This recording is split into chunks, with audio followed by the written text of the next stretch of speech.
அருமை பெற்றோர்களே, படித்தவர்கள் எல்லாம் அறிவாளி என்று சொல்ல முடியாது. படிக்காதவர்கள் எல்லாம் முட்டாள்கள் என்று சொல்ல முடியாது. ஒரு கதை இருக்கு. என்ன கதை அப்படின்னா, ஒரு 5 பேர் விமானத்துல போயிட்டே இருந்தாங்க. யாரெல்லாம் போனா அப்படின்னா, ஒரு விஞ்ஞானி, ஒரு டாக்டர், ஒரு ஆசிரியர், ஒரு மாணவன், ஒரு முதியவர். 5 பேரு விமானத்துல அப்படியே போயிட்டே இருக்காங்க. விமானி வந்து டக்குன்னு வந்து சொல்றாரு, விமானம் பழுதாகி விட்டது, நீங்க உங்க உயிரை காப்பாத்திருங்க. 4 பாராசூட் தான் இருக்குது. இந்த 4 பாராசூட் இருக்கு, நீங்க எப்படி போங்க, என்னைய பத்தி கவலைப்படாங்கன்ட்டாரு.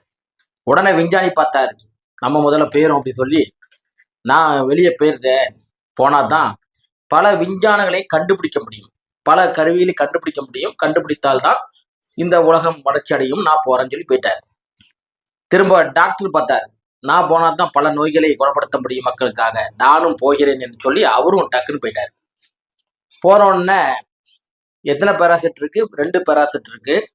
3 பேர் இருக்காங்க. யாரெல்லாம்? ஆசிரியர், ஒரு முதியவர், ஒரு மாணவன். அந்த மாணவன் ஆசிரியர் என்ன செய்யறாருன்னா, புத்திசாலித்தனமா என்ன செய்யறாரு அப்படின்னா, தம்பி நான் போனாதான் தம்பி நம்ம பல கல்விகளை கற்றுக் கொடுக்க முடியும், அதனால நானும் போயிருந்தேன் அப்படின்னு சொன்னோடனே அந்த பையனும் சரி சார் அப்படின்ட்டான். அவரும் ஒரு பாராசூட்டை எடுத்துட்டு போயிட்டாரு. மீதி இருப்பது ஒரே பாராசூட் தான், 2 பேர். முதியோர் சொல்றாரு, தம்பி நான் ஆண்டு முடித்து விட்டேன், நீ 80 வயசு எனக்கு ஆயிட்டு, நீ போ தம்பிங்க. தாத்தா கவலைப்படாதீங்க, நம்ம 2 பேருமே போலாம் அப்படிங்கிறான். அப்போ இந்த தாத்தா சொல்றாரு, எப்படியா போக முடியும், ஒரு பாராசூட்டு தான் இருக்கு அப்படிங்க.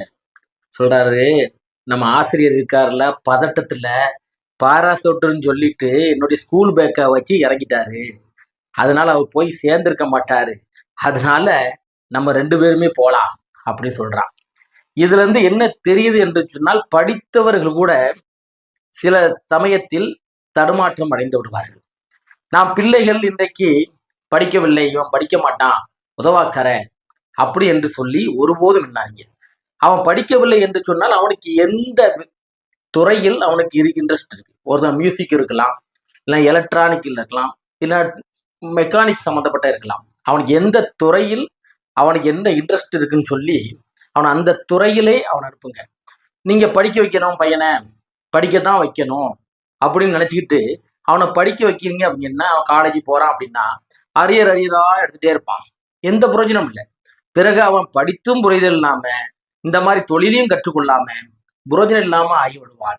தயவு செய்து பெரியவர்களே, பெற்றோர்களே, நீங்களும் தன் பிள்ளைகளை என்றைக்கும் முட்டாள் என்று சொல்லாதீர்கள். பிள்ளைகள் முட்டாள்கள் இல்லை, ஏதாவது ஒரு திறமை படைத்தவராக இருப்பார்கள். அந்த திறமை என்ன என்று சொல்லி நாம் தெரிந்து கொண்டு அந்த துறையிலே அவனை சேர்த்து விடுங்கள். அதான் உண்மை.